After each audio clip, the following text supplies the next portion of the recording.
Super, j'ai reçu les consignes. Bonjour à tous, bonjour à toutes. Mais quel plaisir d'être là avec vous. Vous êtes hyper nombreux, on fait ça le comble, quand même, comme des rockstars. On a une petite heure ensemble pour tenter, et je dis bien tenter, de répondre à cette question que personnellement je trouve assez vertigineuse. Peut-on encore sauver les océans ? Je m'appelle Cécile, je suis une ancienne journaliste et j'ai le plaisir d'animer ce moment. Alors, on est humain et humaine, on est assez présomptueux, présomptueuse aussi parfois, et nous pensons encore et toujours que nous avons le pouvoir de tout maîtriser, de sauver ce que nous avons tellement contribué à abîmer et parfois même à détruire. Personnellement, j'adore Hugo Pratt. Et Hugo Pratt, vous connaissez peut-être, ou pas, Corto Maltese, voilà. Il débute La balade de la mer Salée, son premier grand roman illustré, où on voit apparaître Corto. Il débute ainsi. « Je suis l'océan Pacifique et je suis le plus grand. On m'appelle ainsi depuis très longtemps, mais ce n'est pas vrai que je suis toujours pacifique. Je me fâche parfois et alors je donne une raclée à tous et à tout. » Peut-on sauver les océans ? On en parle avec nos 3 invités que je vous demande d'applaudir chaleureusement. Didier Gasquel, professeur en écologie marine à l'Institut Agrocampus de Rennes, scientifique engagé, c'est lui qui le dit. Nelly Ponce, essayiste, auteur de, entre autres, Océan de plastique, paru chez Actes Sud récemment. Et puis Frédéric Lemanac, applaudissements pour tout le monde, directeur scientifique chez Bloom. On va détailler tout ça, bien évidemment. Vous aurez la parole, je vous rassure. Alors, à la fin, mais avant aussi, c'est-à-dire que si vraiment vous n'en pouvez plus et que vous avez des choses hyper importantes à nous dire avant, vous levez la main. Si je ne vous vois pas, vous appelez. On finira bien par réussir à se trouver et vous pourrez poser vos questions. Premier petit tour de table pour essayer de mieux vous connaître, et on va tenter de répondre tous ensemble, de répondre à cette fameuse question. Frédéric Lemanac, je commence avec vous. C'est quoi la mission de Bloom ? C'est une ONG ? C'est une ONG, effectivement, alors qui a un statut un peu particulier en France, ça veut tout et rien dire. Donc en fait, on a un statut d'association loi 1901, et notre mission, c'est de protéger l'océan, de faire en sorte qu'on arrête de le détruire, et ça va de pair avec aussi l'humain, puisqu'il y a pas mal d'humains qui dépendent de l'océan en bonne santé, et donc en protégeant l'océan, on a aussi la prétention de penser qu'on va aider à maintenir des savoir-faire, des économies littorales, etc. Donc vous travaillez beaucoup sur la pêche, on y reviendra. Et puis un autre sujet que vous portez très fort et sur lequel on reviendra, c'est que vous croyez en la mobilisation citoyenne et en son pouvoir. Alors c'est pas qu'on y croit, c'est qu'on sait que ça fonctionne. C'est pas une croyance, Vraiment, ça on le voit depuis des années. Bloom a maintenant pas loin de 20 ans. On a été créé en 2005 par Claire Nouvian. On a beaucoup grossi depuis, on est maintenant une trentaine de salariés, et on voit que quand les citoyens s'emparent d'un sujet, les choses changent. C'est vrai au niveau politique, c'est vrai au niveau des marques privées, de la grande distribution, des entreprises de pêche. Le pouvoir citoyen, il est monstrueux, donc on en parlera un petit peu tout à l'heure. Oui. Vous avez vraiment un pouvoir magique entre vos mains, et il faut s'en servir, c'est comme ça qu'on fera changer le monde. Ce n'est pas les politiques qui vont décider tout seuls de changer, ce n'est pas les marques qui vont décider tout seuls de changer. Il faut pousser un peu derrière, et c'est le rôle du citoyen. Didier Gasquel, c'est quoi un scientifique engagé en 2023 ? Alors, un scientifique engagé, je pense que c'est d'abord un scientifique. Moi, c'est mieux. Je suis enseignant-chercheur à l'Agro de Rennes, ici, et puis, je suis responsable d'un master, je mène des programmes de recherche, j'encadre des étudiants, voilà. Mais engagé, ça veut dire que moi, alors ça n'a pas toujours été le cas, mais depuis quand même maintenant un certain nombre d'années, je suis vraiment habité, alors pour paraphraser le titre de notre débat aujourd'hui, par l'idée qu'il faut sauver l'océan, qu'effectivement, il faut agir, et qu'on peut le faire là où on est en tant que professionnel. Donc moi, en tant que scientifique, j'essaie de réfléchir à comment on fait évoluer l'enseignement pour donner aux étudiants les armes qui, dans mon domaine, vont les aider à sauver les océans. Comment je peux faire mes programmes de recherche dans cette optique-là. Comment je peux intervenir auprès des acteurs et puis du grand public aussi pour contribuer à cette mobilisation et puis au fait que les jeunes s'engagent. Alors pas seulement en tant que jeunes, mais en fait, c'est des futurs professionnels, donc dans leur profession, eux aussi. Justement, vous encadrez un master, vous l'avez dit, en sciences halieutiques. Ils vont où, vos étudiants ? Alors ils vont un peu partout. Enfin, sciences halieutiques, c'est donc la science des pêches. Et moi, je suis assez fier du fait qu'on forme à la fois des étudiants qui vont se retrouver dans des entreprises de pêche, dont j'espère, alors pas tous, hein, après, nous on formate pas les étudiants, ils vivent leur vie, ceux qui décident du sens qu'ils donnent à leur vie, mais dont je suis absolument persuadé qu'un certain nombre essayent d'une certaine manière de changer les choses de l'intérieur.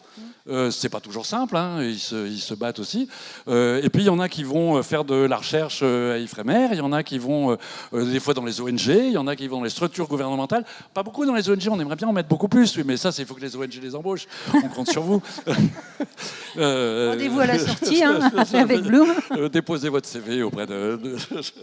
Voilà. Donc, Et puis vous prenez la parole aussi en tant que scientifique engagé, alors, c'est ça. Alors, il se trouve que comme j'ai quelques années derrière moi, je prends la parole, j'écris quelques bouquins, et puis je suis du coup interpellé par un certain nombre d'acteurs, y compris le ministre vient me demander que je lui explique ce que c'est que la pêche écologie. Bon, alors c'est le ministre, donc j'y vais. Je suis effectivement pas tout à fait certain. Je croyais que vous alliez dire bon, mais il comprend pas tout. C'est pas ça que vous alliez dire. Non, mais ça je vais pas le dire. Ça, c'est plutôt que j'ai une confiance parfaitement limitée dans le fait que c'est pas simplement un ministre touché par la grâce, si tant est qu'il pouvait être touché par la grâce, qui va changer les choses, quoi. Mais après, je pense que lui va répondre à des sollicitations des citoyens si elles sont fortes, et encore faut-il d'une certaine manière qu'ils les comprennent. Ok, merci pour cette intro. Et enfin, Nelly Ponce, je termine ce petit tour de table avec vous. Je vous ai présenté comme essayiste, vous êtes écrivaine, vous avez publié différents livres, vous avez un parcours très riche. Je ne peux pas tout dire. J'ai choisi de dire 2-3 trucs, vous compléterez ce qui manque et ce qui vous semble essentiel. Vous avez collaboré par exemple avec Cyril Dion pour son film Animal. Vous avez suivi Pierre Rabhi, beaucoup appris à ses côtés. Vous êtes spécialiste de l'agroécologie, de la permaculture, vous avez écrit aussi là-dessus. Vous êtes une femme engagée, ça veut dire quoi? Femme engagée en 2023, avant de parler du plastique. Merci aussi pour votre accueil chaleureux, c'est vraiment chouette d'être là. Alors moi je pourrais embaucher personne, hein, par contre je suis désolée, parce que ma manière d'être engagée est très solitaire et très autonome. J'ai créé mon propre emploi qui est celui d'écrivain. Moi je suis dans la transmission. Et je vous remercie de dire que je suis spécialiste, mais en fait, je le récuse. Et je le récuse pas juste pour des questions d'humilité, de dire non, je suis pas assez pointue pour être spécialiste. C'est que, en fait, je me situe à côté des spécialistes, je m'appuie sur leur travail. Et moi, ce qui m'intéresse, c'est de développer un regard qui soit beaucoup plus systémique. Ça a été déjà dit 2 fois aujourd'hui. C'est pas que les citoyens, c'est pas que les politiques, c'est pas que les marques, etc.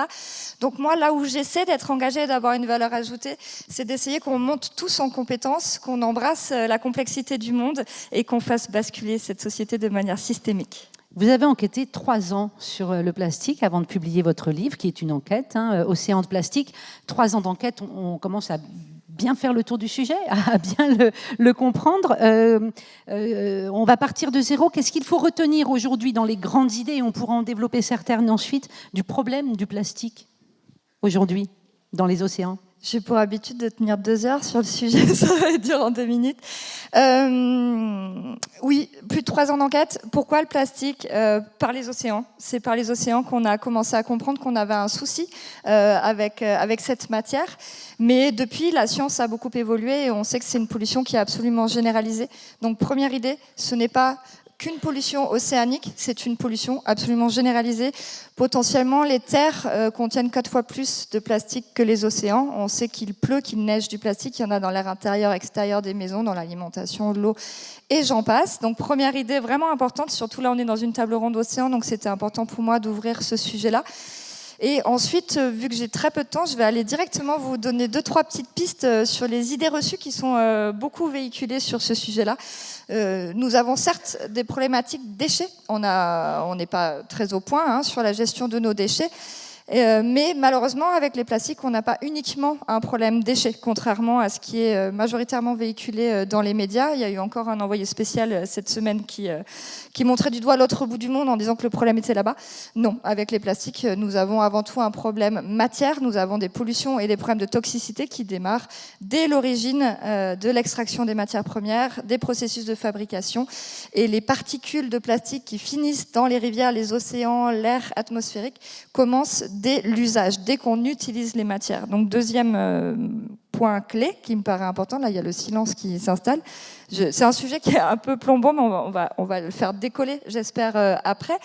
Je ne vais pas aller très loin au niveau de l'état des lieux, mais en tout cas, si déjà, pour moi, vous arrivez à vous dire « Ah bon, tiens, en fait, même si on me parle de déchets à l'autre bout du monde sans arrêt, le problème, il est autre que ça. » J'estime que je ne serais pas venue pour rien aujourd'hui.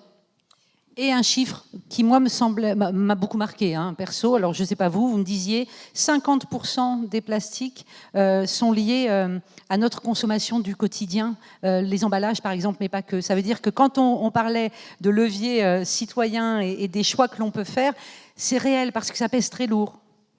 Oui, tout à fait. Et c'est un sujet qui est passionnant parce qu'il est là autour de nous en permanence. Je trouve que parmi les grands sujets d'écologie que l'on a aujourd'hui, puisqu'on a d'autres types de pollution aussi, évidemment, celle-ci, elle nous relie à notre quotidien. Elle nous relie à nos gestes, au rapport que l'on a avec la matière. Et moi, c'est ce qui m'a passionnée, notamment dans la question de la pollution plastique. Donc oui, près de la moitié de la production mondiale aujourd'hui concerne majoritairement l'emballage et l'usage unique. Et là, on voit bien qu'on touche à un fait de civilisation, puisque vous êtes tous assez jeunes quand même, je trouve, dans cette salle. Donc pour vous, ça sera vos arrière-grands-parents. Pour moi, c'était les grands-parents qui vivaient dans une époque où on ne jetait pas, où on ne gâchait pas. La matière était une ressource, ça avait du sens, ça avait de la valeur. C'était le fruit de travail, de gens qui se lèvent le matin pour faire ça comme métier, pour produire ces objets-là. Et d'un coup d'un seul, on a changé de société, de civilisation. On a bâti l'ère de la consommation et de la surconsommation grâce à cette matière qui était pas chère, dont on pouvait faire à peu près tout et n'importe quoi. Du coup, on peut tirer un fil sociologique, presque anthropologique, philosophique, juridique, évidemment écologique, écosystémique, santé. Avec ce sujet, on peut parler de tout et c'est ça qui est passionnant. Merci Nelly pour cette entrée en matière. On retourne dans l'océan, Didier Casquel. Qu'est-ce qu'on sait aujourd'hui de la santé des océans? Là encore, on ne peut pas tout dire, oui. Mais dans les grands principes, qu'est-ce qu'on observe qui nous fait dire que ça ne va pas bien? Ben oui, alors voilà, ça ne va pas bien. En gros, on peut le dire. Alors, ça ne va pas bien. Ce que nous disent tous les travaux scientifiques, c'est que l'impact le plus important, hein, celui qui vient déjà depuis un moment, c'est celui de la pêche. Alors, c'est celui sur lequel je travaille, mais c'est aussi celui qui est le premier facteur d'érosion de la biodiversité, quoi. Et la pêche, voilà, depuis son développement, depuis un siècle, de manière croissante, absolument vertigineuse, avec de plus en plus de bateaux, d'équipements, etc., elle a vidé la mer littéralement d'une partie de ses poissons. On estime que la quantité des poissons, en tout cas ceux qui vivent sur le fond, hein, elle a été divisée au moins par 5, et dans certains endroits peut-être par 10, par la pêche. Et du coup, ça a des contre-coups, parce que ces poissons, alors c'est qu'une petite partie du vivant dans l'océan, il y a plein d'autres choses, mais c'est le niveau supérieur de toutes les chaînes alimentaires. Ce sont les prédateurs. Et quand on affecte comme ça tout le compartiment des prédateurs, eh ben ça fait finalement dysfonctionner tout l'océan. Alors ça, c'est le premier facteur. Ce facteur-là, on travaille depuis un moment dessus. J'ai envie de dire, nous, les gens qui s'occupent de pêche, on a un coup d'avance parce que les pêcheurs ont été tellement efficaces pour dégrader la biodiversité marine que la prise de conscience des dégâts qu'on faisait en matière de pêche, elle a pu être, si j'ose dire, elle s'est faite un peu avant, par exemple, les prises de conscience sur le climat. Donc on a commencé à travailler sur des solutions, etc.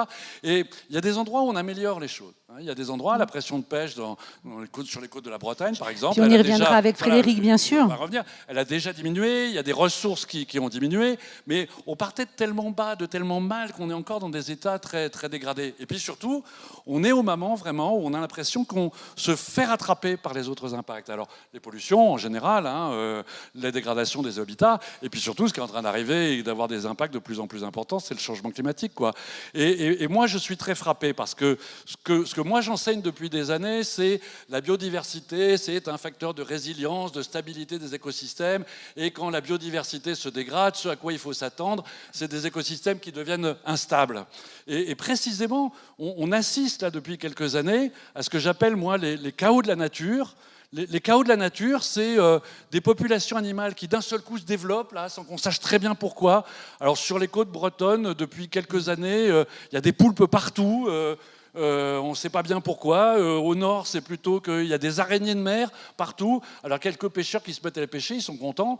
Oui, sauf que ça risque de redisparaître aussi vite que c'est apparu. Et puis en même temps, il y a d'autres populations qui s'effondrent, le bulot qui s'effondre, etc. Donc on a l'impression que le changement climatique est en train d'entrer en résonance avec tous les autres impacts de l'humain, et puis que, d'une certaine manière, l'écosystème est en train de se mettre à dysfonctionner, quoi, avec cette variabilité qui est en train d'augmenter. Nelly, vous dites que l'océan, c'est la clé de voûte de notre avenir. Hein. J'ai lu ça dans l'intro de votre livre, je crois, voilà, tout simplement, dans le prologue même, précisément. Pourquoi je cite ça, Didier? C'est parce que c'est pas une bonne chose que les océans aillent mal. On peut rappeler peut-être la base de la base. On va partir du principe qu'on est très néophyte sur le sujet et qu'on a besoin qu'on nous redise pourquoi c'est important que les océans se portent bien. Alors bon, les océans, là aussi, on pourrait probablement en faire 2 heures. Hein, mais non. Comme dit Nelly, mais non. Bon, alors il y a des questions qui sont purement, j'ai envie de dire presque, qui relèvent de la chimie et de la physique des océans. C'est les océans aujourd'hui absorbent 90% de l'excédent de chaleur produit par nos sociétés humaines, quoi. Hein. Donc si la chaleur, elle n'était pas stockée dans les océans, on serait encore plus en train de griller sur la surface de la planète. Ils absorbent aussi un quart de nos émissions de CO2. Voilà, un gros puits. Alors ça, on est très content. Il y a une partie du CO2 qui est stocké dans l'océan. Sauf que ça contribue aussi à augmenter l'acidité dans la mer. Hein. Voilà, le CO2 réagit dans l'eau de mer. Je ne vais pas vous faire des équations de chimie, mais ça veut dire que l'acidité de la mer est en train d'augmenter de façon importante. Et donc ça a des répercussions sur le vivant. Voilà. Et puis alors la mer, c'est quand même une partie de notre alimentation, d'une certaine manière. Hein. Et puis c'est une partie de l'équilibre des territoires côtiers. Moi, je dis la mer, c'est à la fois la mer nourricière, mais c'est aussi un facteur, je pense, de résilience des sociétés humaines, en particulier celles qui vivent sur les côtes, quoi. Merci Didier. Frédéric, j'arrive à vous. Il y a quelque chose qui m'a marqué. Évidemment, on s'est tous parlé avant d'être là, réunis sur cette scène, donc on a échangé. Et quand nous avons échangé, Frédéric, une des premières choses que vous m'avez dites, avant même qu'on rentre dans le détail de vos combats chez Bloom, c'est de dire, en fait, on sait que l'océan et les écosystèmes avec sont tout à fait capables de comment je pourrais dire, simplement se remettre en forme, sont très résilients pour peu qu'on leur foute un peu la paix. Et ça, c'est la bonne nouvelle. C'est-à-dire, après, on va revenir sur la pêche, tout ça. Mais vous savez, on sait qu'il y a une résilience extraordinaire des océans. Oui, jusqu'à un certain point. Je ne me rappelais pas exactement. Je me demandais quelle anecdote vous allez ressortir. Mais effectivement, quand on fout la paix à l'océan, aux écosystèmes marins, on voit très rapidement qu'ils se remettent d'aplomb. Ils redeviennent productifs, ils redeviennent très riches en espèces, ils redeviennent complexes en termes de structure. Et donc ça, c'est une bonne nouvelle. Donc on peut rentrer dans des chiffres, mais par exemple, c'est ça qui me fait dire aussi que l'outil qu'on appelle l'aire marine protégée, c'est un des outils qui existent à notre disposition qui est extrêmement efficace, parce que quand on arrête de détruire, quand on protège, on a vraiment une régénération des écosystèmes qui est incroyable. En l'espace de quelques années, on a x4, x5, x6, x7 en termes d'abondance et de biodiversité. Donc ça, c'est une super nouvelle. Après, si on va vraiment beaucoup trop loin dans la pression, bien sûr, on peut arriver à des moments où il y a une rupture qui fait qu'on ne peut pas retourner à un état initial. Et les aires marines protégées, on en a beaucoup ? Alors, sur le papier, ouais. Sur le papier, on en a énormément. D'ailleurs, quand on écoute le président Macron, le secrétaire d'État chargé de la mer, Hervé Verville, ils sont tous en train de nous dire qu'on a 33, 34, 35% d'aires marines protégées. Non. En fait, ça a été très clairement quantifié, notamment par un chercheur du CNRS qui s'appelle Joachim Claudet, qui montre que, par exemple, sur la surface la surface maritime française sur la côte atlantique, Manche, mer du Nord, on est à 0,005% de protection. Tout le reste, c'est du vent. On dit qu'on protège, mais en fait, c'est simplement qu'on a un forum de discussion entre différents acteurs de la profession. Donc il y a des ONG qui vont discuter avec des pêcheurs, qui vont discuter avec des décideurs politiques, mais on ne protège pas, on n'arrête pas de détruire. Donc ça, c'est une première piste de levier très concret. Si politiquement on décidait de respecter ces aires marines protégées dans un monde idéal, voilà, on a le droit d'imaginer un monde idéal, ça fonctionnerait et ça aurait des effets positifs assez rapides. Donc voilà, ça c'est une première piste. Je reviens à la pêche. Est-ce qu'il existe des pêches compatibles avec la bonne santé des océans et la préservation? Bien sûr. Il existe des modèles de pêche qui sont compatibles, et c'est d'ailleurs là-dessus qu'on travaille, qu'on essaye de voir quels scénarios de transition existent et sont disponibles. Le problème, c'est qu'aujourd'hui, on a une sorte de trilogie toxique qui existe entre les décideurs politiques, la grande distribution et la pêche industrielle. Parce que la grande distribution, il ne faut pas l'oublier celle-là, hein. C'est 75% des achats de poissons en France. Donc en gros, quand nous, Français, on achète du poisson, c'est globalement en grande distribution. Et la grande distribution, elle veut quoi? Elle veut les mêmes volumes de la même espèce au même prix toute l'année. Et ça, c'est que la pêche industrielle qui peut la... On a le même problème avec les tomates. Même avec les tomates, avec les salades, les œufs, le vin, le pain, tout ce que vous voulez. Ouais. On a un problème de production parce qu'on a la consommation qui se fait par le biais de cette grande distribution. Et la grande distribution, nous on discute depuis des années avec Carrefour, Lidl, Super U, etc. Ils nous disent, mais vous rêvez quand vous nous demandez d'aller nous approvisionner auprès de pêcheurs artisans. On ne va pas aller s'approvisionner en poissons auprès de 10 000 pêcheurs qui ne savent pas quand ils vont partir en mer, ce qu'ils vont capturer, quelle espèce, à quel prix. Ce n'est pas possible. Donc le problème, c'est vraiment ça. Et donc aujourd'hui, on a de 75% du poisson qui est consommé par les Français, alors déjà qui provient beaucoup de l'aquaculture, qui provient beaucoup d'imports. C'est de l'élevage et c'est des imports, par exemple, de thon pêché dans l'océan Indien ou de cabillaud qui est pêché en Norvège. En fait, le poisson français pêché près de nos côtes, consommé en France, c'est une part minime de notre consommation. Et entre nous, ça coûte un bras. C'est faux. Alors ça, c'est faux. Vraiment, mais je vous invite à aller voir, par exemple, l'association Pleine Mer ou Poiscaille qui fait de la vente de pêche artisanale. Vous allez voir que comparer les prix, par exemple, du poisson contenu dans le surimi, donc il n'y a pas pire en termes de transformation. Enfin, le surimi, c'est quand même du merlan bleu, qui est le poisson le moins cher du monde, avec du blanc d'œuf et de l'eau. On vous vend ça 45 € le kilo quand on fait le produit en croix pour retrouver le kilo de poisson. 45 € le kilo, c'est à côté du bureau à Paris, on a une poissonnerie qui fait du bar de ligne, qui vient de Quiberon, qui est à 39 € le kilo. Donc c'est complètement faux de dire que la pêche artisanale coûte plus cher que la pêche industrielle. C'est faux. En plus, la pêche industrielle, elle est subventionnée à outrance. On paye le carburant, on a payé les bateaux, on paye la rénovation des bateaux, on paye les accords de pêche pour qu'ils aillent payer en Afrique. Et donc c'est un gouffre Afrique. Pour approvisionner la grande distribution. En fait, c'est que pour le consommateur, c'est dur de s'y retrouver sur la question de la pêche. C'est pour ça que je me permettais de vous relancer sur le prix. Moi, j'ai à l'esprit des pubs. On peut citer des marques. Mais oui, on peut citer des marques. Intermarché fait de la pub sur sa flotte en disant « Regardez nos petits pêcheurs artisanaux ». Mais est-ce que c'est vraiment ça? Parce que le consommateur peut être trompé aussi sur la pêche qui est pratiquée. Vous la voyez, la pub dont je parle? C'est vrai pour Intermarché. Oui, j'ai cité Intermarché, il n'y a pas que. Petit Navire, c'est quand même le plus grand greenwashing. Barcasse, on l'imagine bien avec les petits pêcheurs qui pêchent à la ligne. Alors les bateaux Petit Navire font 90 mètres de long et partent 3 mois en mer. Donc on n'est pas vraiment sur le Petit Navire de Concarneau qui effectivement existait au XVIIIe siècle. Depuis, ça a pas mal changé. Et donc effectivement, on a énormément de greenwashing, de la grande distribution. J'ai vu encore en arrivant sur le quai à Rennes, on a une belle affiche France Filière Pêche qui nous vante la pêche artisanale française. Et en fait, quand on va gratter derrière, ça va être des bateaux, des chalutés de fond, avec un impact énorme sur les habitats et sur la biodiversité, qui vont faire 60, 80, 90 mètres de long. Et c'est pas de la pêche artisanale. Est-ce que ça bouge dans le milieu de la pêche ? Ça bouge pas mal. Nous, en tout cas, on le voit depuis quelques années. On a beaucoup de campagnes qui sont faites en collaboration avec des pêcheurs artisans, que ce soit des pêcheurs bretons du nord de la France. Mais par exemple, le combat qu'on a mené contre la pêche électrique, c'était avec des pêcheurs artisans de Boulogne-sur-Mer, de Dunkerque, etc. Donc c'est eux qui sont venus nous chercher pour mener une campagne commune. Ça, c'était impensable il y a encore 10 ans. Et on voit même que, par exemple, sur une autre technique de pêche qu'on a tenté de faire interdire, mais notre président et le ministre de la Pêche en ont décidé autrement. Finalement, ça n'a pas été interdit. C'est une méthode de pêche qui s'appelle la seine démersale. On a là aussi des pêcheurs français qui sont venus nous chercher, mais c'était des plus gros. C'était des chalutiers qui faisaient 20-25 mètres de long. On n'avait pas du tout on n'avait pas d'historique avec eux. C'était plutôt un conflit. Et maintenant, on arrive à discuter avec eux.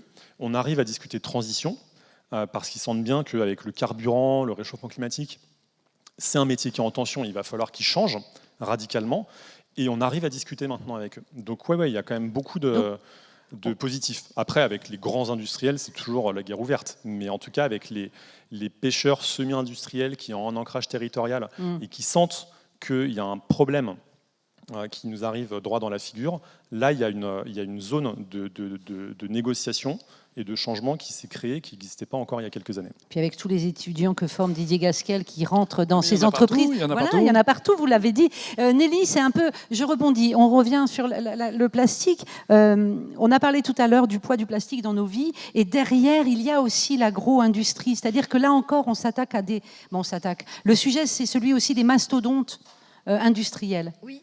Alors, je ne sais pas si vous savez ce que c'est que le plastique. Moi, je ne savais pas. En fait, j'ai regardé C'est pas sorcier quand j'ai commencé mon enquête. Ça commence par là, parce qu'en fait, il est parti autour de nous, mais finalement, c'est un enfant de la chimie. Je n'aurai pas le temps de vous expliquer pourquoi. Toujours est-il qu'à 99% du temps, aujourd'hui, il est fabriqué à partir de carbone et d'hydrogène. Ça, on en a besoin pour du plastique, qu'on va chercher dans du pétrole ou du gaz à 99%. Donc, au-delà de la pétrochimie, c'est quand même déjà la 7e industrie européenne, équivalent de la pharmaceutique au niveau de puissance.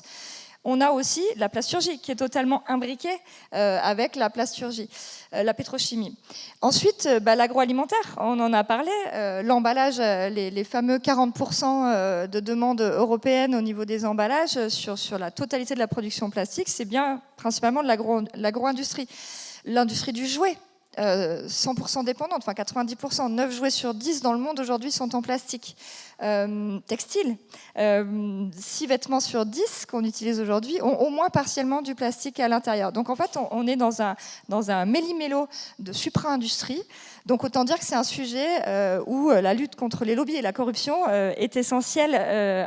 Je pense aussi, comme pour la pêche, et c'est aussi pour ça que j'ai énormément d'admiration et de gratitude pour le travail de Bloom, parce que c'est pas forcément ce qu'on connaît le plus, mais ils travaillent énormément face aux lobbies européens. Ils font un travail exceptionnel.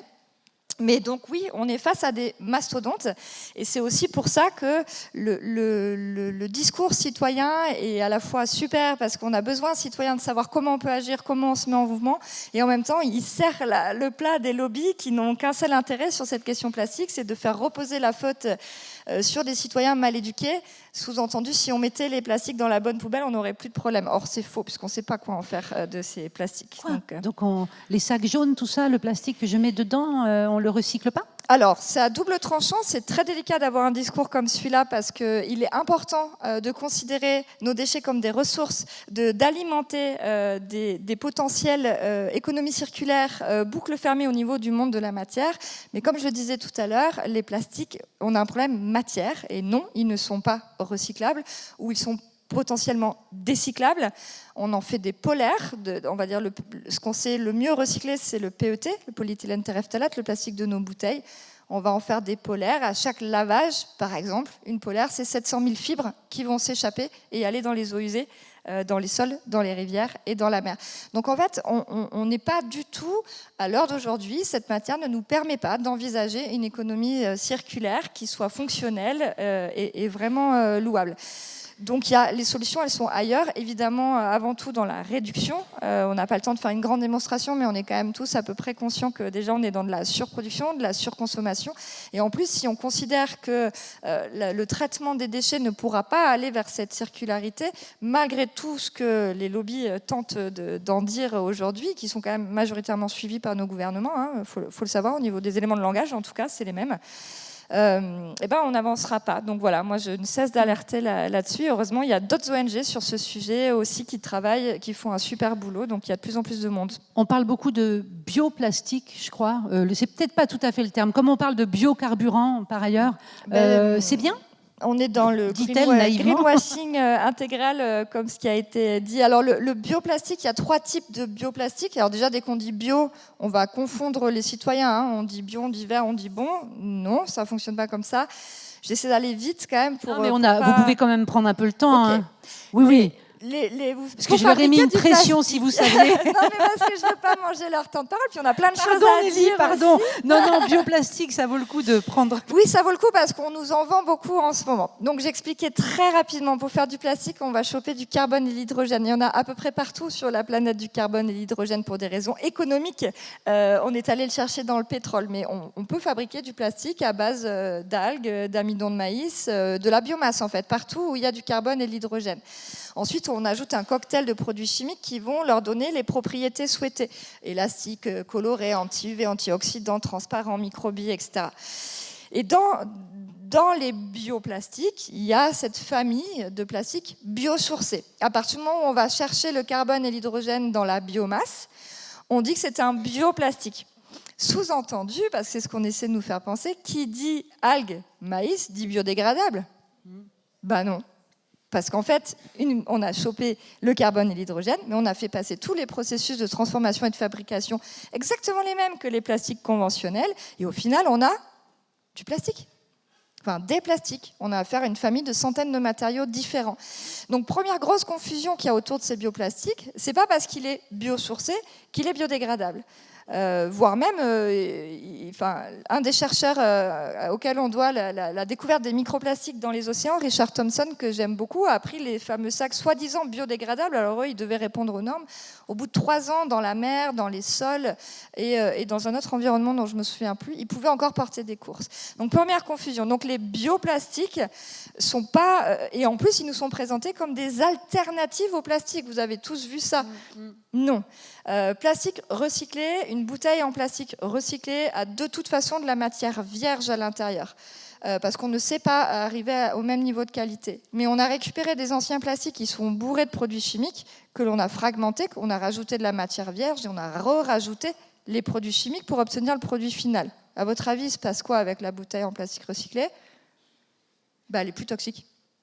On a même retrouvé des traces de produits chimiques qui n'ont rien à voir avec l'industrie plastique. Donc c'est un sujet complexe. Je vous invite vraiment à le creuser si vous intéresse. Vous n'êtes pas obligé de lire une enquête de 400 pages. Il y a plein de podcasts, plein d'émissions qui peuvent vous dégrossir le travail. Mais voilà, attention au greenwashing qui est extrêmement puissant. Qui est partout, hein, on le voit. Et puis une autre question...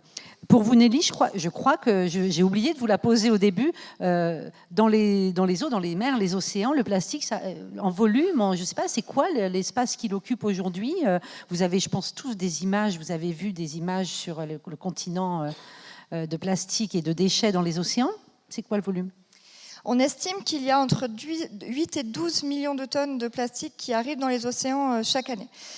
Ça, c'est pour la partie émergée de l'iceberg, la partie macro. Il y a 3 typologies, on va dire aujourd'hui, de classification des plastiques dans les environnements, marins en particulier. C'est les macrodéchets, le bouchon, la bouteille, le filet de pêche, qui est un vrai sujet aussi. Le sac, l'emballage de Mars qui s'est envolé, etc. Eux, ils vont avoir des dommages très spécifiques sur les tortues, les oiseaux, les animaux marins, etc. Mais ce que la science a découvert ces dernières décennies, c'est que le plastique se fragmente. En fait, il ne se biodégrade pas, ou en tout cas dans des temps tellement longs que ça ne change rien à nos problèmes d'aujourd'hui. Donc, il va se fragmenter. Quand on arrive à l'échelle inférieure de 5 mm, on parle de microplastique. Ça, vous avez tous à peu près entendu parler. À cette phase-là, on a des typologies de contamination. Quand mon enquête est sortie en 2020, on était à une estimation de 5 000 milliards de particules de plastique qui flottaient à la surface des océans. Les modélisations aujourd'hui parlent de 24 000 milliards. Donc en fait, plus on modélise et plus on se rend compte que de toute façon, cette histoire-là, elle est exponentielle. Plus la particule se fragmente, plus elle se disperse et plus sa capacité de dispersion est importante. Et c'est pas tout, je me permets de continuer parce qu'il se fragmente jusqu'à atteindre l'échelle invisible, l'échelle nanométrique. Donc on est environ 1000 fois plus petit que le diamètre d'un cheveu humain. On ne voit plus la particule et pour autant, elle existe encore et elle cause d'autres types de dégâts dans les organismes vivants, auxquels il faut ajouter les quelques 20 000 tonnes de produits chimiques qui arrivent dans les océans par les plastiques. Il n'y a pas que eux, hein, mais voilà. Pour les chiffres. On ne va pas se quitter en étant trop plombé, je vous rassure, parce que c'est vrai que c'est quand même ce que vous nous racontez. Ça ne met pas en joie. Qu'est-ce qui vous rend optimiste, Didier ? Quelles sont les raisons de l'être aujourd'hui ? Alors, je pense que les vraies raisons de l'être, il y en a tout un ensemble. J'ai envie de dire, pour commencer, c'est ça. C'est ça la raison d'être optimiste, quoi. C'est que moi, je suis persuadé que les solutions peuvent venir que de la mobilisation citoyenne. Là-dessus, on est d'accord avec Frédéric Lemanac, et en particulier de la jeunesse. Il y a une deuxième chose qui me rend optimiste, c'est que les solutions, on les a, on les connaît, quoi. Moi, en matière de pêche, on peut faire une liste assez facile d'actions qui nous emmèneraient dans la bonne direction, quoi. Voilà, moi, je défends beaucoup l'idée de la pêche écologique. écologie. Hein. La pêche écologie, j'ai repris le mot de l'agroécologie en disant l'agroécologie, c'est une nouvelle forme d'agriculture. Ben, la pêche écologie, c'est une nouvelle forme de pêche où il faut apprendre à vivre finalement en interaction avec les écosystèmes en les respectant. Quoi. Mais on a vu, et vous l'avez beaucoup dit, et Oui. c'est pareil sur l'agroécologie, Oui. ça nécessite beaucoup de courage politique. Alors ça nécessite la conjonction de tout. Parce que des fois on me dit, est-ce que la solution vient plutôt des citoyens, plutôt des politiques, etc. Moi je vois, il y a eu des décisions très positives qui ont été prises en matière de pêche. Il y a eu un moment donné où effectivement on a pris des mesures, alors pas partout, pas suffisantes, etc. Mais quand même, la surpêche aujourd'hui elle diminue dans pas mal d'endroits. Et quand on regarde comment ça s'est fait cet endroit-là, on s'aperçoit qu'il y a la conjonction, d'un consensus scientifique. Voilà. Or aujourd'hui, le consensus scientifique, il est en train, à mon avis, de réémerger sur l'idée qu'on n'avait pas pris les choses à la bonne échelle. Maintenant, il faut les reprendre à l'échelle de l'écosystème. On commence à avoir des modèles, on commence à avoir des solutions, etc. Donc ça, 1. 2, il faut que les acteurs eux-mêmes, ceux qui pratiquent, finalement, deviennent convaincus. Et je pense que la pêche, Frédéric l'a un peu évoqué, elle est aujourd'hui confrontée, elle est aujourd'hui dans une impasse d'une certaine manière. Elle a développé un mode de pêche qui est complètement dépendant du gasoil, avec des engins de pêche comme le chalut. Hein. Le chalut, c'est un grand filet qu'on traîne sur le fond. Et puis alors, Qui racle tout, hein, qui défonce tout. Quoi. Et puis pour le traîner, il faut des gros moteurs qui dépensent beaucoup de gasoil et qui émettent beaucoup de CO2. Donc les pêcheurs eux-mêmes, alors ils commencent dans un premier temps, c'est ce qu'ils font actuellement, ils crient partout, redonnez-nous des subventions, redonnez-nous des subventions. Mais on sait bien, et de plus en plus eux-mêmes en sont conscients, c'est en réalité un modèle qui est dans l'impasse et il va falloir absolument sortir. Donc il y a une espèce de situation économique du secteur lui-même qui mûrit. Voilà. Et puis après, il faut, oui, que les citoyens se mobilisent, il faut que les politiques, à un moment donné, sentent le vent tourner, si je veux dire, et s'en emparent. Quoi, hein. Chez Bloom, vous êtes, Nelly l'a dit, mais vous faites beaucoup de lobbying au niveau européen notamment. Hein, c'est un boulot monstrueux que portent les ONG. Il faut beaucoup de courage pour le faire. En face, les autres aussi, les mastodontes dont on parlait, sont très présents. Est-ce que vous avez l'impression d'être plus entendu, les portes s'ouvrent plus facilement? Est-ce qu'il y a des signaux comme ça positifs qui vous rendent optimiste, Frédéric? Pas vraiment. Alors, moi, je suis pas. Alors, désolé, mais après, je suis honnête, je suis pas du tout optimiste. Après, nous, on a un moteur, c'est l'action. Enfin, sans l'action, on déprime. Et je sais pas ce que je ferais, mais enfin, j'irais faire pousser des carottes au fin fond du Larzac, mais je ferais pas autre chose. Tout seul. Bienvenue en Ardèche. En Ardèche, voilà. Je veux voir mais personne. vous n'avez pas si lâché j'arrête. l'affaire, Nelly, hein, quand même. Hein. Non, mais il faut pas. Et en fait, c'est ça, nous, notre moteur. Donc tous les jours, moi, je me lève en me disant, je vais aller mettre la pression au lobby et aux décideurs politiques. Mais je ne suis pas optimiste pour autant. Effectivement, à Bruxelles, donc, nous, on y va un petit peu. Ce n'est pas notre cœur de métier. Hein. On est avant tout des chercheurs aussi. Enfin, sur l'équipe de 30 personnes, on a quasiment la moitié de l'équipe qui est composée de chercheurs. Donc on produit de la recherche avec des scientifiques extérieurs. On publie dans des journaux à comité de relecture, etc., comme n'importe quel laboratoire de recherche, que ce soit à l'agro ou au CNRS ou autre. Et on utilise effectivement cette recherche, et la recherche qui est produite par d'autres laboratoires, pour influencer les décisions. Ça se fait beaucoup à Bruxelles. La pêche, c'est extrêmement intégré, donc ce n'est pas la France dans son coin qui décide quoi faire, c'est en général des décisions qui sont prises au niveau européen. Et ce qu'on voit en termes de lobby, c'est que le lobby du bon côté, les ONG, c'est microscopique par rapport au lobby industriel. Et on le voit, je peux vous donner des exemples, mais par exemple, quand on était en campagne contre la pêche électrique, on s'est frotté un énorme lobby de la pêche industrielle néerlandaise, qui est vraiment le plus puissant au niveau européen. Ils ont racheté tous les armements industriels de tous les pays, en Allemagne, en Belgique, au Royaume-Uni, en France, Armement, etc. la notion d'armement industriel, c'est OK pour vous tous? Entreprise et vous toutes de pêche. Voilà. Pardon. Mais on emprunte beaucoup de vocabulaire à la guerre, et le matériel aussi. Donc on parle d'armement de pêche. Il faudrait peut-être qu'on change ça. Et donc on s'est frotté à ce lobby de la pêche industrielle néerlandaise. On a fini par gagner. Donc la pêche industrielle a été interdite, mais on a été tellement efficace. Mais ça devrait te rendre optimiste, ça. Non, ça me donne envie de continuer. Mais après, quand on voit les tendances et ce qui se passe dans le monde, etc., enfin, quand même, l'extrême droite est en train de prendre le pouvoir partout. Tous les pays commencent à se faire la guerre. Enfin, il n'y a quand même pas de quoi être super optimiste. Désolé. Mais donc... Ça va? On a... C'est bon, vous rigolez, c'est le principal. Mais donc, on a été tellement efficace contre ce lobby de la pêche électrique qu'en fait, ils ont demandé à ce qu'on soit radié du registre de transparence de l'Union européenne, ce qui nous aurait interdit l'accès au Parlement européen. Et donc, il y a quand même des garde-fous, on n'a pas été radié tout de suite, il y a eu un audit qui a été fait. Donc on a dû montrer patte blanche, parce qu'en gros, l'argument des Néerlandais, c'était, regardez Bloom, ils ont gagné l'interdiction de la pêche électrique alors qu'on avait un boulevard devant nous, et pourtant ils déclarent que 10 000 € de frais de lobbying. C'est des menteurs, fake news, ils sont payés par l'argent du pétrole, etc. Mais vraiment, c'est caricatural. Et donc, on a été audité, on a montré nos factures. Effectivement, on avait dépensé 8 753 € en 2018. Et donc, on a été blanchi, on a gardé notre accès au Parlement européen. Ce qui est intéressant, c'est que le lobby qui avait demandé notre audit a aussi été audité. Eux aussi déclaraient moins de 10 000 €. Ils ont fait une petite rectification sur le registre de transparence de l'Union européenne. Et finalement, ils ont déclaré entre 1 et 1,250 millions d'euros. Voilà. Et donc nous, avec nos 10 000 €, on gagne quand même contre des Goliaths. Ça rend optimiste. Non, ça veut ça, dire... non, ça donne envie Alors, de se battre. si, Frédéric, avec 10 000 €, vous vous êtes battus comme des loups et ça a fonctionné. Et vous avez réussi à démontrer que vous aviez pu faire. J'entends, je vous taquine, mais c'est parce que j'ai envie qu'on reparte aussi avec un peu des raisons d'y croire encore et d'avoir envie de se battre et de se lever, surtout vous, les jeunes, comme on dit. Pardon, j'aime beaucoup la faire, celle-là. Avez-vous des questions ? Je le refais. Oui, tout là-haut. Vous avez une voix qui porte, j'espère. Voilà, mettez-vous au devant de la rambarde. Bonjour. Bonjour, merci beaucoup pour votre intervention. Moi, je me demandais sur notamment la pêche côtière, par exemple. On a une confrontation entre le besoin de vie des pêcheurs, la nécessité de préserver nos côtes. Est-ce que vous auriez quelque chose à dire sur les politiques sociales qui peuvent être mises en place pour opérer une transition efficace quand on sait que, en fait, ils n'ont pas les moyens de changer leur système et qu'on les pousse à continuer aussi?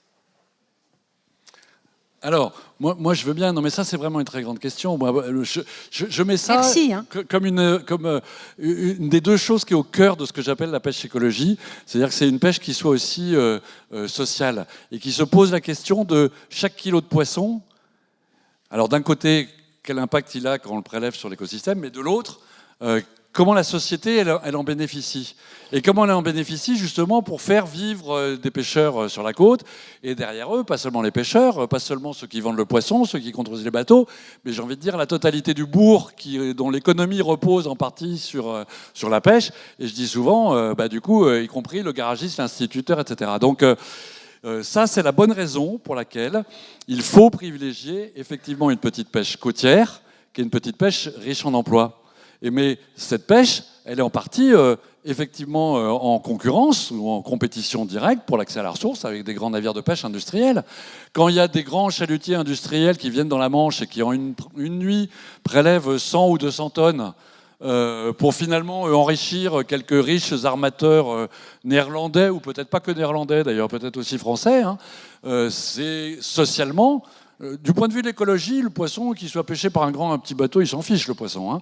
Mais du point de vue du raisonnement de la société, de qu'est-ce qu'on fait comme utilité sociale du secteur de la pêche, c'est complètement absurde. Ça pourrait faire vivre plusieurs familles de pêcheurs pendant l'année, et ça pourrait faire vivre le bourg. Donc oui, il faut réserver la bande côtière aux petits bateaux de pêche. Et puis on a probablement besoin, moi je dis aussi, on a besoin de plus gros bateaux pour aller pêcher les ressources plus loin, au large, là où les petits ne peuvent pas aller. Mais on fera du social le jour où on diminuera cette compétition entre segments des pêches et on donnera plus d'accès à la ressource. Alors ça passe par des redistributions de quotas, ça passe par des réglementations sur l'accès à la bande côtière, etc. Hein. Relocaliser, c'est ça Relocaliser la production, oui. Production. Frédéric ? Juste là-dessus, on est d'accord, c'est pas une surprise. Nous, c'est des demandes qu'on porte aussi au niveau du lobbying européen. Je ne sais pas si vous avez entendu parler, mais il y a quelques mois, il y a eu une grosse loi qui est passée au Parlement européen qui s'appelait la loi pour la restauration de la nature, qui a été complètement bananée par la droite et l'extrême droite, avec le soutien du centre, donc du groupe l'AREM français. Et donc, on a finalement une loi pour la restauration de la nature qui est quasiment vidée de son sens. Et nous, avec un certain nombre de députés européens, on avait un certain nombre de demandes, dont l'accès réservé à la bande côtière pour la pêche artisanale et la redistribution des quotas. Et en fait, ce qui est dingue, c'est qu'on a déjà cette loi qui existe. Dans la politique commune de la pêche, on a l'article 17, que tout le monde connaît bien évidemment dans la salle, qui dit que Oui. les critères d'allocation des quotas doivent être transparents et que les pays doivent s'efforcer de faire en sorte que les quotas soient distribués selon des critères socio-économiques et environnementaux. Doivent s'efforcer, donc ils ne le font pas. Mais donc on a juste un mot à changer dans la loi Et pour qu'en fait forcez-vous, ça s'il devienne vous plaît. force de loi. Efforcez-vous, s'il vous plaît, vous serez gentil. Efforcez-vous. Mais donc on sait que la création d'emplois, la création de richesses et la protection de l'environnement, c'est la pêche artisanale. Mais c'est pas mis Mais en on n'y est œuvre. pas. Il n'y a pas de Nelly, volonté puis politique. après on prend une autre question. Et moi, je vais vous raconter une petite histoire. Ma clé d'entrée, vous l'avez compris, ça a été le plastique. Et puis sur la question des filets de pêche en plastique non biodégradables qui continuent de capturer au fond des océans de manière indéfinie, ma préconisation, c'est de dire revenons à un matériau qui ne soit pas en plastique, à des filets de pêche, on savait très bien faire avant. Et la réponse qui m'a été apportée, c'est pas possible. Pourquoi ? Parce qu'avant, un pêcheur, on reste dans la pêche artisanale, et ma petite histoire, elle va vous raconter quelque chose sur le monde économique, mais aussi sur la manière dont on organise notre société aujourd'hui. Avant, un pêcheur, quand il travaillait avec des filets qui étaient lourds, quand il arrivait au port, il y avait toute la communauté qui descendait l'aider à sortir le filet, à laver le filet, à étendre le filet.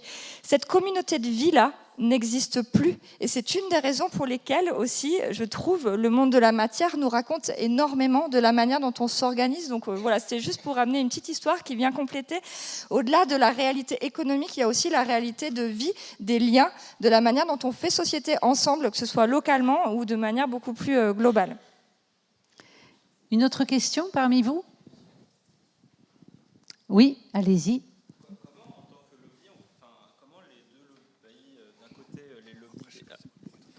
On vous entendra mieux.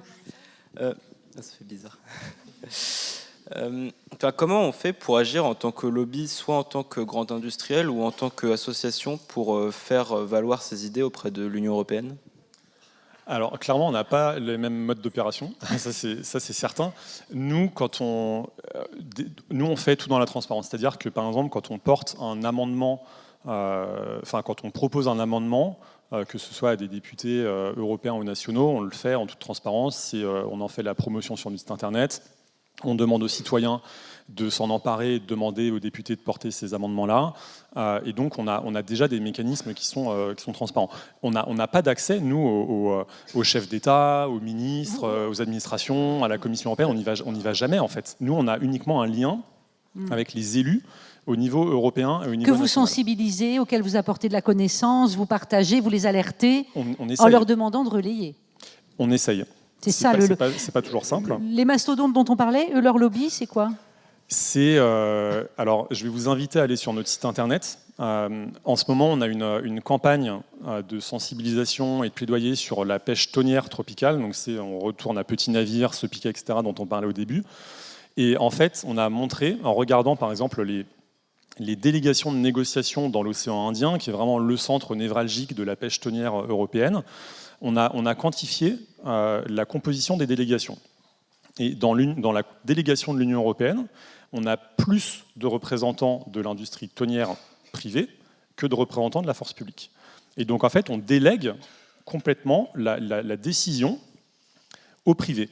Et ça va même plus loin que ça, c'est-à-dire qu'en novembre 2022, on a commencé cette campagne sur la pêche tonnière tropicale, on a fait une saisine du parquet national financier, parce qu'on a découvert que la femme de l'administration française qui était en charge du dossier de la pêche tonnière dans l'océan Indien avait été mise à disposition par l'administration française au sein du plus gros lobby de pêche industrielle au niveau européen pour s'occuper de la question tonnière. Donc en fait, les mastodontes, ils infiltrent tout. Ils infiltrent tout. Alors c'est On dans un sens peut et le dans l'autre. résumer comme ça. En fait. C'est dans un sens et dans l'autre, et c'est même plus caché. En fait, on a des anciens ministres qui quittent leur job et qui rentrent dans des entreprises privées qu'ils ont fait financer pendant leur mandat. Et qu'on garnait un carnet d'adresse conséquent. Et on a une administration qui met à disposition sa force vive pour faciliter le travail des lobbies. Non mais on marche complètement sur la tête.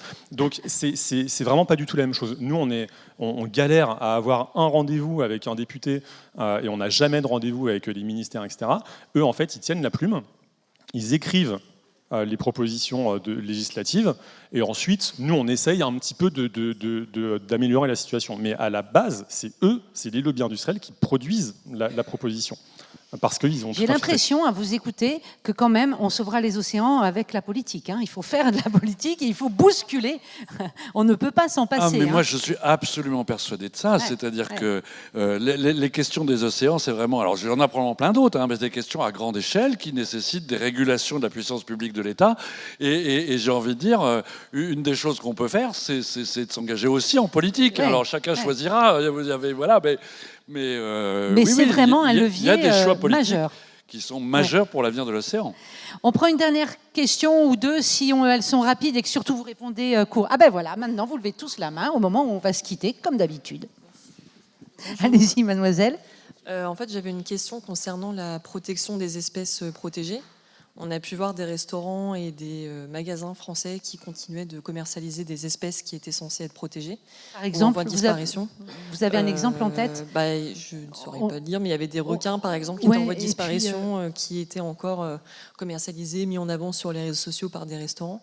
Comment elles sont protégées, ces espèces, aujourd'hui? Est-ce qu'il y a des lois européennes, justement, qui sont en vigueur pour essayer de protéger ces animaux-là, qui sont du coup pris dans ces énormes filets, en fait Alors, je ne sais pas très bien à quelle espèce vous faites référence. En principe, une espèce qui est protégée, s'il est vendue dans un magasin, c'est une fraude absolue. On peut dénoncer le magasin. On peut dénoncer le magasin et normalement, voilà.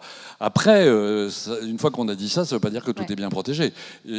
Sans parler de la vente dans les magasins, on sait bien qu'il y a en mer, un des grands problèmes qu'on a, c'est les captures accidentelles de la pêche, parce qu'on appelle les captures accidentelles de la pêche. Il y a des pêcheurs qui, je pense, ne ciblent pas du mammifère marin, mais n'empêche, on ramasse dans leur filet. Vous avez tous entendu parler, ça fait beaucoup de bruit. Je ne crois pas que vous retrouviez du filet de mammifères marins sur l'étal du poissonnier. J'espère pas. En tout cas, là, si vous le faites, vous pouvez monter au créneau, ils vont avoir des ennuis. Et la question de mademoiselle, c'était aussi de dire comment, espèces protégées, ok, mais comment on les protège? C'est des textes qui les protègent finalement.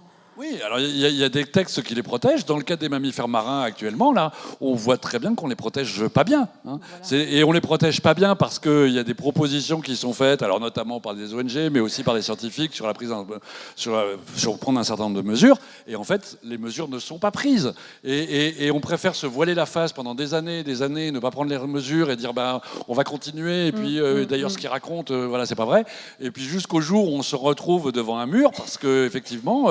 Là, on est dans cette situation-là avec les mammifères marins, où il y a des injonctions de l'Union européenne à laquelle la France n'a pas obéi, et donc tribunal administratif qui fait injonction à la France de prendre des mesures. Bon, alors l'épisode n'est pas fini, puisque la France, du coup, met sur la table un certain nombre de mesures en s'arrangeant pour avoir à peu près vidé ça de tout sens, que ça gêne personne et ça va pas marcher. Donc l'épisode est toujours en cours. Je prends une dernière question. Il va falloir qu'on quitte la salle. C'est pourtant, on doit la libérer. Battez-vous pour savoir qui aura la... Je vais essayer de faire la parité. Du coup, on a eu 2 femmes, donc je vais donner la parole. Ah là là, voilà. Mais qu'est-ce qui s'est passé? Où étiez-vous avant? Je voulais savoir, est-ce qu'il existe des espèces qui savent consommer, des espèces marines capables de consommer le plastique? Est-ce que ça pourrait être une piste pour dépolluer les océans et notamment les écosystèmes les plus sensibles? Et comme ça, on pourrait continuer à acheter plein de plastique partout. Merci. Ils consomment tous du plastique tous les jours, ça c'est sûr. Nous aussi, d'ailleurs. Oui. Après, sur la question de la dépollution par ingestion, il y a des bactéries marines, parce qu'il y a ce qu'on appelle notamment la plastisphère. Sur les microplastiques à la dérive, il y a une vie qui s'organise, qui se réorganise. Et donc, des chercheurs ont découvert que potentiellement, des bactéries s'épanouissent à cet endroit-là. Maintenant, moi, ce que m'ont répondu les biologistes marins que j'ai interrogés sur cette question, c'est que vu la quantité, il ne faut pas du tout compter sur les bactéries pour dépolluer notre monde. Voilà, ça c'est dit. Allez, une dernière parce que je suis gentille. Que tant qu'Arthur, il ne me dit pas au fond, arrête tout. Après, on peut aller au café. Non, il faut... Merci. Allez-y, mademoiselle. Du coup, moi, je me demandais que concrètement, on pourrait faire quoi? Parce que là, je vous remercie pour votre intervention, c'était super intéressant et tout, mais là, je vais rentrer chez moi et me dire que voilà, les océans, c'est fini, puis voilà quoi. Allez-y. Et je pense que vos réponses concluront. Alors en plus, j'étais triste qu'elle m'ait pas demandé si j'étais optimiste ou pessimiste, alors je vais vous répondre en même temps. Eh ben, je crois que être optimiste ou pessimiste aujourd'hui sont deux véritables propositions qui mènent à l'inaction. Quand on est optimiste, on se dit mais c'est bon, on va trouver la solution, une technologie va venir nous sauver, un mec va venir nettoyer les océans, tout va aller dans le meilleur des mondes. On fait rien. Quand on est pessimiste, on dit de toute façon tout est foutu, autant que je profite. On fait rien. Donc pour répondre très concrètement à votre question, j'ai pas dit que c'est ce que. Ok. Pour répondre très concrètement, un peu comme ça a été dit, moi je crois profondément à l'action. J'essaie de me dire comment est-ce que dans notre histoire on a été confronté à des choses comme ça. Et je me place au début de la Deuxième Guerre mondiale. Ça avait quand même des airs de fin du monde pour beaucoup de gens, je pense, à cette époque-là. Est-ce qu'ils faisaient une politique de doigt mouillé en se disant je vais essayer de deviner quelle est l'issue de la guerre et en fonction je vais décider de mon implication. En gros, si je crois à la victoire, je vais être résistant. Si j'y crois pas, je vais pas l'être. Non, je crois que ceux qui sont entrés en résistance face au système qui était un régime à cette époque-là, le faisaient parce que pour eux, c'est ça qui avait du sens pour se lever tous les matins. Prendre part à l'histoire qu'on a envie de construire, quelle qu'en soit l'issue. Et pour lutter contre l'éco-anxiété, en plus, c'est un des meilleurs leviers qu'on ait. Et dernière chose, c'est que la mise en mouvement de soi en tant que citoyen pour retrouver du sens par l'action, c'est aussi un moment où on va se rendre compte où est la limite du citoyen. Où est-ce qu'on ne peut plus agir? Où est-ce que c'est le système? Où est-ce que c'est dans le collectif que ça commence et dans le politique? Et après, à nous de voir comment est-ce qu'ensuite on change d'échelle. J'ai fait rapide. Ah super, merci Nelly. Non, mais je vais faire aussi très rapide, 3 mots. 1, réfléchissez à votre consommation. Voilà, ça a des impacts et c'est vrai en matière de pêche. 2, votez. Et 3, adhérez. Ce que vous voulez. Hein, voilà, j'ai entendu, mais ça m'allait bien dans le précédent, il disait adhérer à ce qui vous correspond, à un syndicat, une association, une ONG, un parti politique, etc. Mais effectivement, on a besoin de l'action collective pour changer le monde. C'est vrai pour l'océan, comme c'est vrai probablement pour toute la crise écologique, etc. Oui, donc allez loin. Soyez ambitieux, soyez ambitieux. Ça voulait dire quoi, Frédéric, quand vous avez... On se bat, ça veut dire ça. On n'est pas optimiste, pas pessimiste, on se bat. Juste en 2025, la France va organiser la conférence des Nations Unies sur l'océan à Nice. Emmanuel Macron veut que ce soit son grand moment international pour dire on protège, on est fort, etc. La France, c'est le 2e territoire marin au niveau mondial, hein, donc on n'est pas tout petit. Vous le saviez, ça ? Il a décrété que 2024, ça va être l'année de la mer. Donc moi, ce que je vous propose, c'est qu'on lui mette une pression de dingue. Il aime bien cette expression-là. Allez sur notre site internet, inscrivez-vous à notre newsletter et suivez-nous sur Instagram. On vous dira tout ce qui va se passer, mais on a vraiment plein d'événements qui vont arriver au niveau européen, au niveau national, pour vraiment demander des actions, de la volonté politique à la France. Et donc ça, vous pouvez toutes et tous le faire, c'est facile. Suivez-nous, on vous donnera toutes les clés pour mettre la pression à nos décideurs politiques et enfin avoir des actions qui protègent l'océan. Merci Frédéric. Un tonnerre d'applaudissements pour nos intervenants. Et pour vous